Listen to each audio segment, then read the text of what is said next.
Hey guys, Chris Ross here with 8 Digit Media. And over the last 8 years, I have worked with well over 100+ advisors. And these advisors have been CFPs, they've been IARs, RIAs, independent advisors, people selling annuities, life insurance, etc. One of the consistent things that I have seen from a lot of advisors is most advisors spend thousands, if not tens of thousands of dollars a month on marketing that simply is not efficient and does not work. And what I'd like to share with you today is the exact strategy that we use in our agency in order to help advisors all over the United States generate consistent consultations and convert clients on a consistent basis using webinars and also in-person seminars. One of the reasons why most financial advisors fail with a digital strategy really comes down to the fact that most people are looking for very quick wins. One of the things that I've consistently have seen in this particular industry is that nothing comes quick when it comes to marketing for financial advisors. Primarily, that is due to the fact that your sales cycle tends to be very long. For most advisors, their sales cycle is going to be anywhere from 30 to 60 days. So it's really unrealistic to think that you can get a client within 30 days of doing marketing. Now, that is not to say that it is impossible in order to do that. Those are really more of outliers, but you really want to be focused more on the long game and really have a plan that's going to take you into at least the first 90 days of marketing in order to determine whether or not the strategy that you've deployed is actually going to work. When you think about a digital strategy for your financial advisory practice, you really want to think about the core components that's needed in order to be effective. And really one of the first things that you want to think about is whether or not you are going to be the person who's going to be doing the marketing or whether or not you are going to rely upon an agency. You see, most people have two resources that they are able to use in order to do marketing. One is going to be time and the other is going to be money. So if you're a brand new advisor and maybe you don't have a lot of money in order to put into marketing, then this is where you may want to take the approach where you are going to be doing the marketing yourself. Now, most financial advisors that I talk to, they really don't like to do the marketing, but if you're brand new and again, you're getting started out, you may not have a choice. And if that's the route that you're going to go, you really need to understand what your superpowers are, so to speak. So are you someone who likes to write? Do you like to record video? Are you more of a public speaker? Maybe you've authored a book. Those will be some of the things that you will want to take a look at and maybe use as some resources as to kickstart your actual marketing plan. Now, if you are going to rely upon an agency in order to do your marketing, then you really need to have a good understanding of marketing in general because you don't want to let your agency just lead you blindly down a particular trail. There are a lot of agencies out there that swear that they know how to work with financial advisors. Most of the agencies that are general agencies, what you will find is that most of them are not very well suited in order to work in this particular space. So the number one tip that I would give you is if you are going to work with an agency, you really want to have someone who has experience in this particular industry because the compliance and the regulations that are related to that and ad copy is going to be a big part of that. And you really want to have someone who understands what can and what cannot be said from a messaging perspective. So those will be the two main things that I would want anybody to really kind of understand as far as the core components to building out your digital strategy.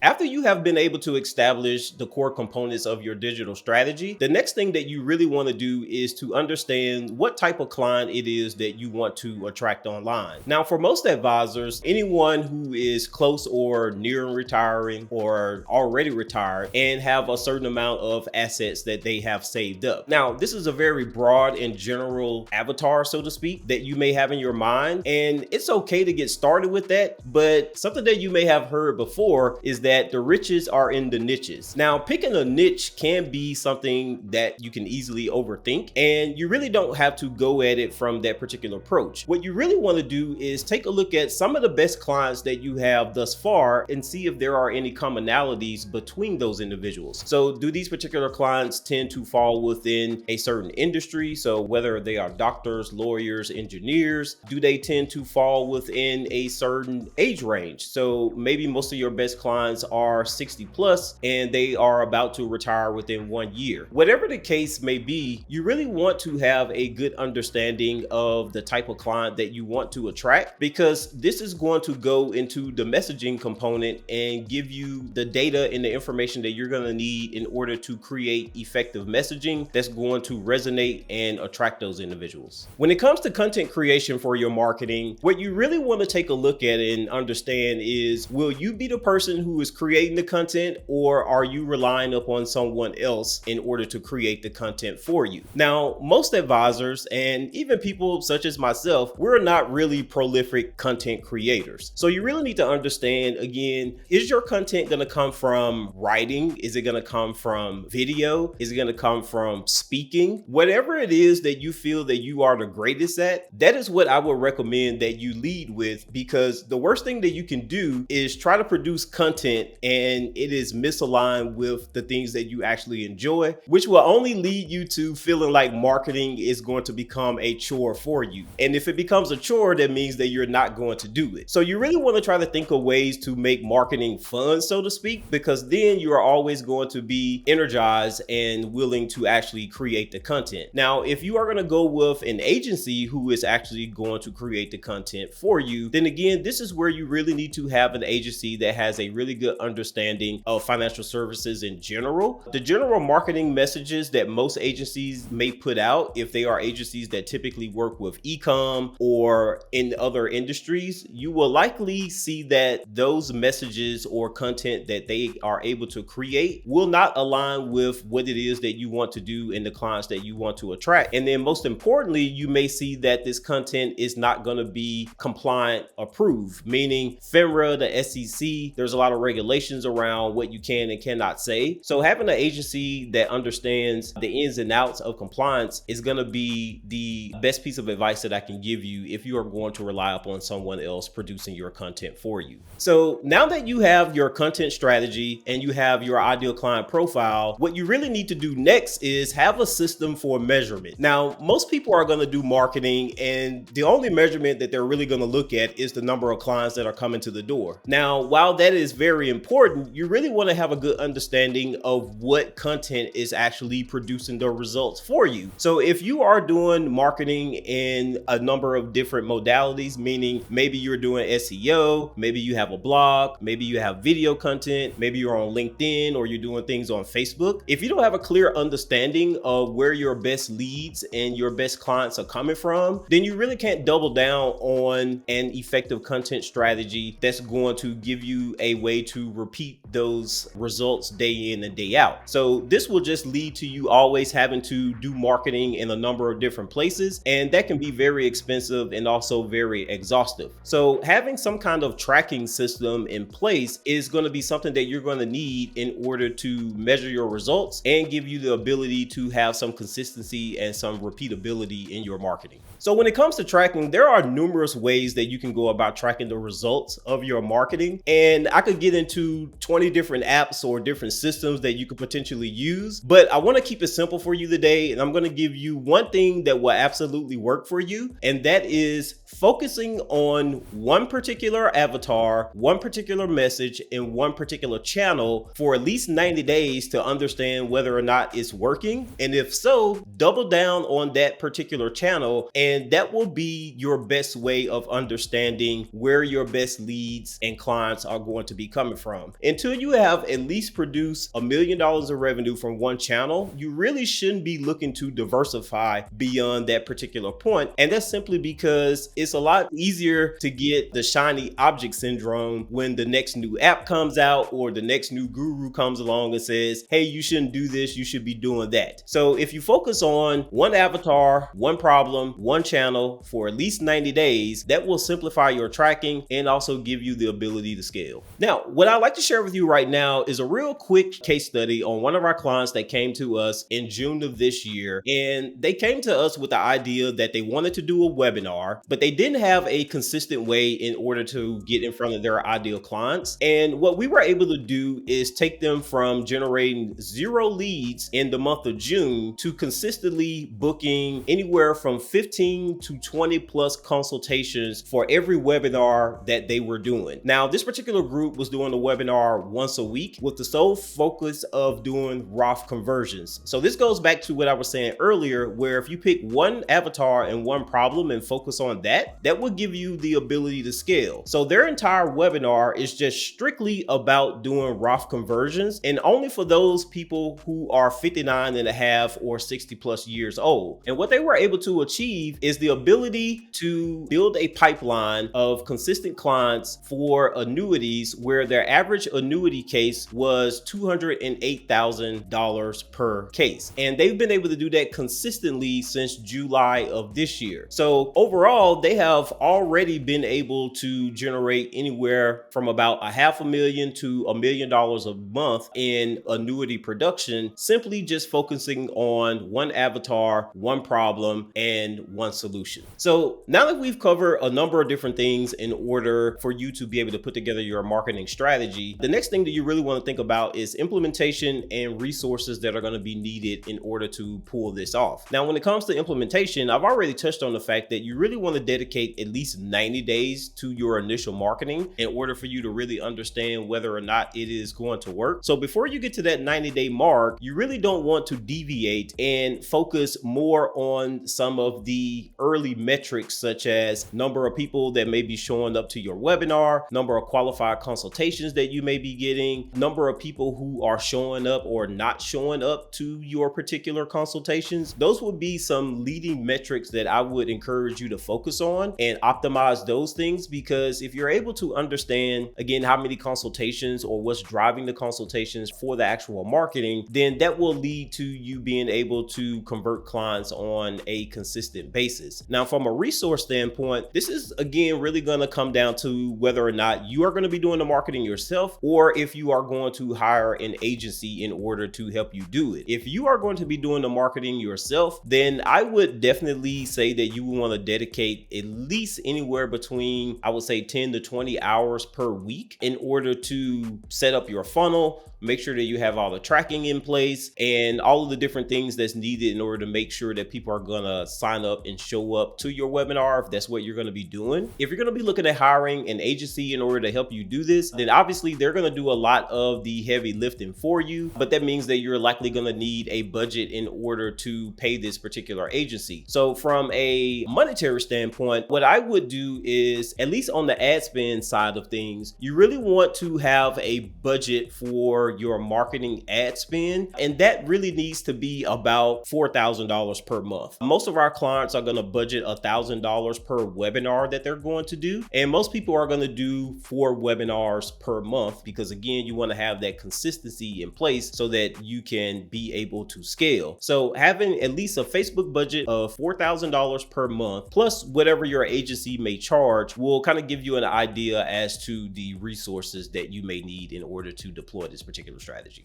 Now that I've gone over several different things that's needed in order to effectively put together a marketing strategy for your advisory practice, let me know in the comments if there's anything that I have missed, maybe some helpful suggestions for things that you are currently doing yourself. I'd love to hear from you and get a good understanding of maybe some things that you would like for me to talk about in future videos. If you want to learn more about how we are helping our clients generate leads and consistent consultations on a consistent basis, click on the link below in the description in the video, and that will take you to a resource that will give you more information on how we may be able to work with you. That's all I have for you today. I'll see you in the next one.